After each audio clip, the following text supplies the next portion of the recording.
first of all, I wanna let you know there will be a full review of this camera coming soon. But first I wanna make a review of this camera and lens combination. As Matt Irwin said in his video of why the 400 4.5 makes sense, this is the lightest 600 4.5 wildlife kit I have ever used, and it is so cool. Spoiler alert, I love it so much. The focus is fast, the lens is so sharp, and the range it's amazing. I never used a 600 lens like this before. I have a zoom and I have another 300 2.8 with teleconverter, but this is so amazing, so light, so light. And with the 2x teleconverter, I have 1200 millimeter, and the range I get with that, it's so amazing. It's a little, hard to use for the first time, but with a monopod or a tripod, you will not have that hard time. With the teleconverter, it is so sharp also, you will see in the pictures, and I hope Nikon brings up a new APS-C body like the C500, because it will be nuts. Well, now let's go to see the pictures. Okay, here we are at the computer now, and the first thing you will see is a pigeon. I first take the camera out with the lens to outside my house and just try to do some pictures of birds, my cats and a dog. And let's start seeing the pictures. These have a little sharpening, a little preset I use with all my Lightroom pictures. These are not straight off out of camera, but it's not too hard. It's not Photoshop. It's not too anything, but you'll see. This is the 400 alone, and you have this antenna here near my house, and ISO 1600. This is a pigeon, another, but this was already, the sun was down, ISO 6400. You see, you have a little noise in the body, but it's not too bad. I think it's acceptable. Okay, let's see another picture. Okay, this is the next day. I didn't have like sun directly in the flowers, but you can see it is sharp, really sharp, and the depth of field is really nice too, because I was wide open. It is 6.3 because of the sensor type, and you won't have the depth of field of 4.5, but you have like a 6.3, and I think it's okay. Also, it is a 600 in this camera, so it is really cool. I just put it in because I think the hairs in my dog's face was so sharp, and he looks a little, surprised. You see, this is I'm here in the picture in the door, taking the picture, and it is a little difficult to use a 600, mostly if you're used to that, because it is really long lens, and I actually have a little difficult time using it for the first time, but after a while I get accustomed to it. So you can see here the hairs and the eyes of the cat. I have no words. It's really sharp. If you wanna see the adjustment I made, it is a preset I use, and it's nothing too crazy. Just exposure with balance. This is a preset I use for every of my raw shots, so I can get them with contrast, and because the raw file is a little flat, so I use this preset. It's made by myself. And the detail, I use masking, so not to do anything. But if you don't add the sharpening, you will see the lens is still really sharp. It's a little help, it does, but the detail is already in there. So you see, not sharpening at all, clarity, the haze, you can see the lens is really sharp, as that is. So use a little help. Okay, let's see our picture. The cat really has some detail. Every shot was wide open. So let's continue. Another cat, another great detail. In here I had to bump the ISO because this cat was under my car. I have to go, you can see this is the wheel of my car in here, and I was like there taking the picture in a long aisle. The depth of field, everything looks amazing. This is outside. The day was really cloudy, no direct sunlight, just the one from the clouds. I think it looks really nice, the detail in here. And I get closer and closer, and you can see the details in the feathers is really, I think, I would say extraordinary, because you know the wood and everything. I think it's really nice how it renders the detail in this lens. And a little closer now, you can see the depth of field is already make this out of focus, but the eye of the bird is really great. One thing I hope Nikon adds later or in another APS-C camera, like you know the C500, a mythical camera we all want, is the eye detect on birds. I didn't have that in here. I have it in the dog, in the cat, but in birds, not like the Z9 that it has it. We would love to see that, because it's a little difficult to focus in birds in flight, and with a longer lens it's really difficult. Also, I have not that much practice, but I would love to see that in the future. Another, the eye, the feathers, wide open, 4.5. My dog, again, but now I bring it outside. You know, it's really nice. The palm tree was just behind him, and the depth of field at 6.3 equivalent here because of the sensor size. It's nice. It's really nice. It really renders beautifully, and it's so light, so I don't mind too much. This was the first I used with the teleconverter. I see like a halo there here. I don't know what that is. Maybe I was getting a little of sun inside the frame. I don't know. But in other frames like this, you don't see that. So one thing you will see is that my sensor was a little dirty, and that's the one thing I don't like about the CFC. You have this sensor exposed all the time, so you will tend to get like this dirt in it. And if I'm using a teleconverter, that means I'm using a f9 lens.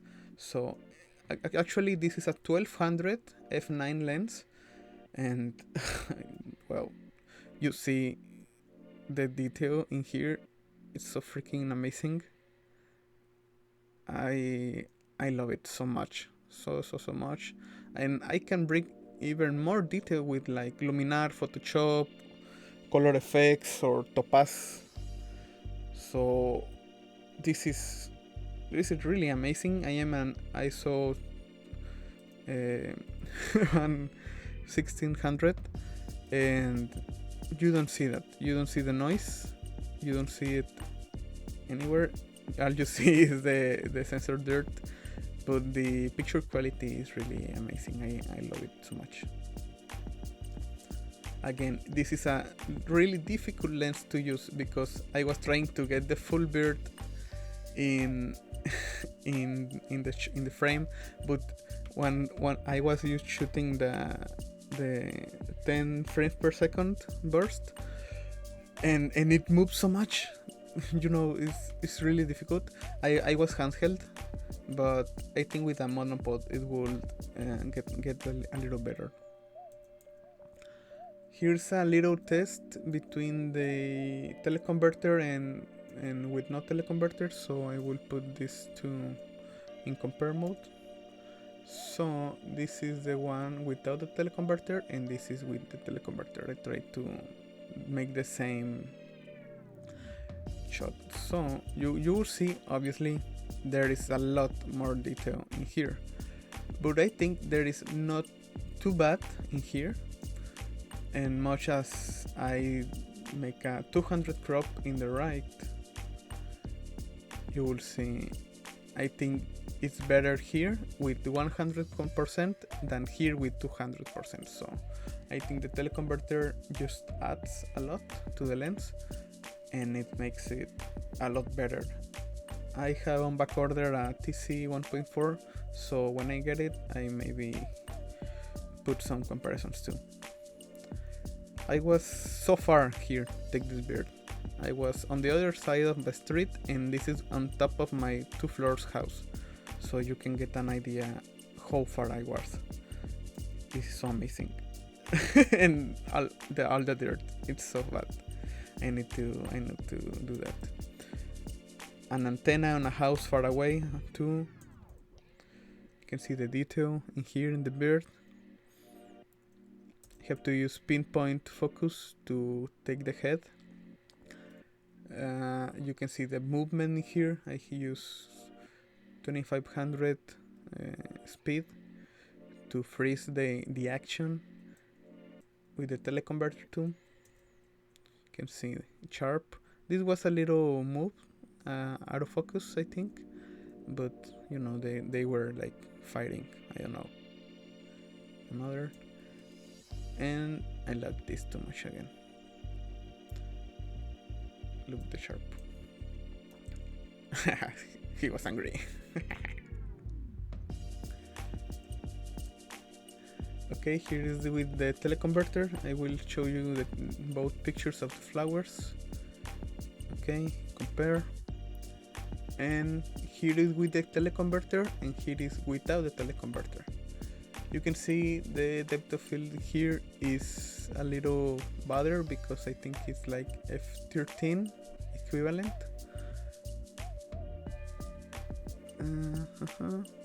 Yeah, you can see a lot of little detail in here, but I don't think, again, it's too bad. I think it's really nice with the teleconverter. The reach you can have, it's so amazing to have a 1200 lens. And yesterday I went to the zoo and I tried the lens again. This is again with the teleconverter. I started with it, and you can see the detail in here in the dog. Really nice. Really nice. I take the converter off, wide open, 400. In this camera it's 600, so you can see here the squirrel, to the detail in the nose, the hairs here, it's great. The dot, the detail. ISO 800. You know, if you want to see one picture stand, you can also play the video too. 100%. This is with the teleconverter. I will show you 200% crop to see, to pixel peep the image. You see a little blurry, but again, this is a 20 megapixel camera with a 2x teleconverter, and this is 200%. I think this is so amazing, really.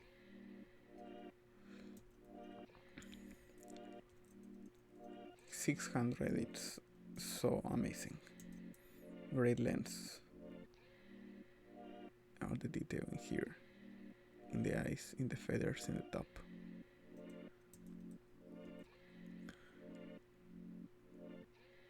And this camera have a great high ISO performance. I would love to have this with eye detection for birds. This doglet, so beautiful. See the detail in the feathers in here. I will do a 200% crop just you to see the detail in here in the feathers. It's so amazing. Even I have the 1600 ISO. You can see this is so cool. For less than, well, I think it is $1,000 in the camera. I think this is amazing for that camera and the lens kit. So, okay, we're almost done. Some more pictures. This is with the 400 alone.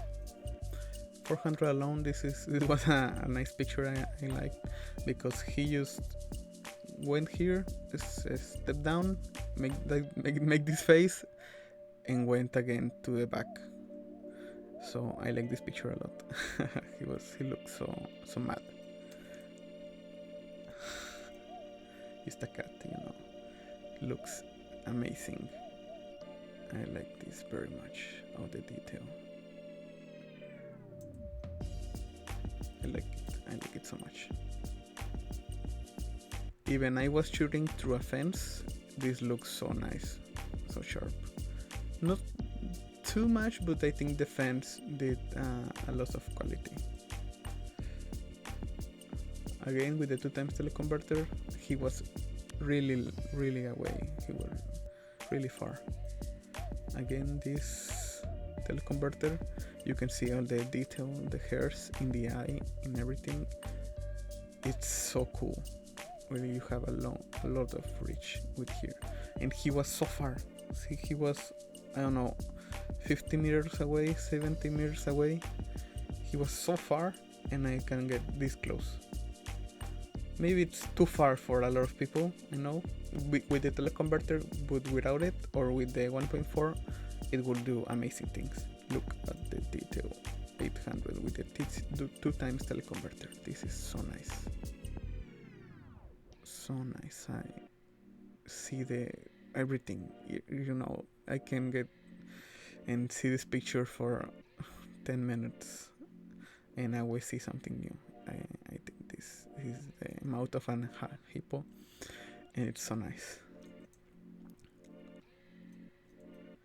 So nice. Without the teleconverter, with the teleconverter. So nice. Okay, here we finish the pictures. Just like a conclusion, I like this camera a lot. I think it has its limitations, like the ISO dial, and you can bring it up or down so easily. I don't like too much the playback button where it is, and I think you will need to customize the buttons more, because they didn't let you customize a button for the ISO or make it automatic more easily. That's the thing I don't like, and I think it can improve. Maybe they can improve it in software, or maybe we can just wait for a C500. So I love the lens, I love the combination, and you can see the pictures now. I'm very amazed and very happy of owning this lens. This is one of my favorite lenses now. And well, if you like my content, please like, comment. I think it's very important, and you can follow me on social media. Well, thank you very much, folks, and that's all. Let's see you soon.